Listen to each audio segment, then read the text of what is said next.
అందరికి గాను 10,03,90,700 రూపాయలు వడ్డీ లేని రుణాల కింద గవర్నమెంట్ మనకు రావడం జరిగింది. ఆ ప్రభుత్వానికి ఒకసారి గట్టిగా చెప్పలు కొట్టాలి. ముఖ్యంగా ఈ తెలంగాణ రాష్ట్ర ప్రభుత్వం తెలంగాణ వడ్డీ రుణాలు 35,000 రూపాయలు పంపిణీ కార్యక్రమానికి వచ్చినటువంటి స్థానిక గౌరవ శ్రీ గంట సత్యనారాయణ గౌరవ ఎమ్మెల్యే గారిని వెనక్కి రావాలని కోరుతా ఉన్నాం. అదేవిధంగా గౌరవ శ్రీ ఐట ప్రకాష్ రెడ్డి గారు స్టేట్ ప్రమోషన్ చైర్మన్ గారు వెనక్కి రావాలని కోరుతా ఉన్నాం. మరియు తెలంగాణ మేడం గారు, ఏసీఎల్పీ మేడం గారు, విజయలక్ష్మి మేడం గారిని కూడా వెనక్కి రావాలని కోరుతా ఉన్నాం. మరియు గౌరవ శ్రీ మార్కెట్ చైర్మన్ గారిని కూడా వెనక్కి రావాలని కోరుతా ఉన్నాం.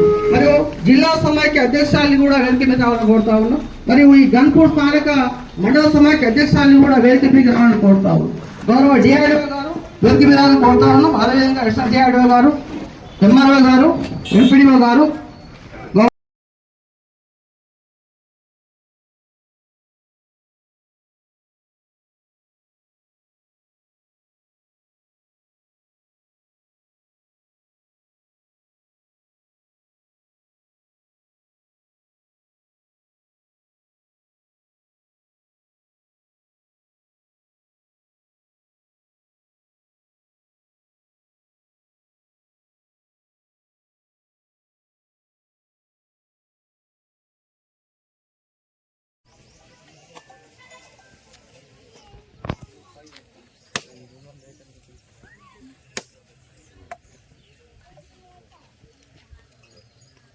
నుగుట్టమ్మ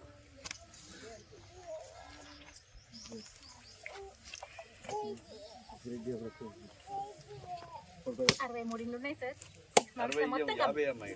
6 మంత్స్ మొత్తం కంప్లీట్ అవ్వాలి సార్. మళ్ళీ మీరే గ్రూపరేషన్ చేయించాలి.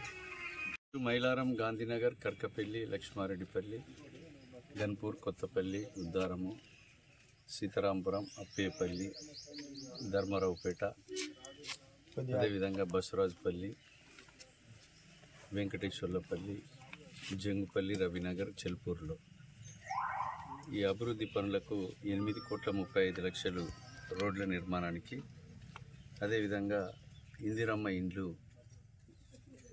5 కోట్ల రూపాయలతో 75 ఇండ్లు ఈరోజు మనం శంకుస్థాపనలు చేసుకోవడం జరిగింది. 20,26,00,000 ఈ మండలంలో శంకుస్థాపనలు చేసుకొని గ్రామాలలో మౌలిక సదుపాయాలు, పొలాల పోయే ఆయకట్టు రోడ్లు, అదేవిధంగా గ్రామాల లింక్ రోడ్లు, మండలం లింక్ రోడ్లు, జిల్లా కేంద్రానికి వెళ్ళడానికి లింక్ రోడ్లను ఈరోజు శంకుస్థాపనలు చేసుకోవడం జరిగింది. ఈ యొక్క పంచాయతీరాజ్ నుంచి నియోజకవర్గంలో 8 మండలాలకు అన్ని గ్రామాలకు కూడా లింక్ రోడ్లను ఏర్పాటు చేశాం. అదేవిధంగా మౌలిక సదుపాయాలు, సీసీ రోడ్లు, సైడ్ లైన్స్, కమ్యూనిటీ హాల్స్, కొత్త గ్రామ పంచాయతీ బిల్డింగ్స్, అదేవిధంగా మనం శంకుస్థాపన చేసుకొని ఇందులో ఉదయం కొడవటంచ లక్ష్మీ నరసింహస్వామి ఆలయంలో సుమారు 2 కోట్ల రూపాయలతో టూరిజం నుంచి శంకుస్థాపన చేసుకున్నాం. అదేవిధంగా టూరిజం ద్వారా కొడవటంచకు 2 కోట్లు, బుగ్లోని వెంకటేశ్వర స్వామికి 150 లక్షలు, 50 లక్షలు పాండవుల గుట్ట, అదేవిధంగా గణపురం సముద్రం చెరువుకి టూరిజం నుంచి 3 కోట్ల రూపాయలు, ఒక 9 కోట్ల రూపాయలు రాష్ట్ర కేంద్ర ప్రభుత్వాల నుంచి నిధులు తెచ్చి ఆడ సీసీ రోడ్ నిర్మాణం చేసి మంచి గెస్ట్ హౌజులు, అదేవిధంగా బోట్ నిర్మాణం చెరువులో, అదే రకంగా ఒక రెస్టారెంట్ను కూడా ఏర్పాటు చేయబోతున్నాం. కోటగుళ్ళకు కూడా 2 కోట్లు చేసి ఒక టూరిజం హబ్గా చేసి నుంచి పాండవుల గుట్ట నుంచి, అదేవిధంగా కొడవటంచ నుంచి వచ్చి గన్పూరు, కోటగుళ్ళు చూసి రామప్ప, లక్నవరం నుంచి ఒక టూరిజం హబ్గా చేసే కొరకు మేమే నిధులు తీసుకురావడం జరిగింది.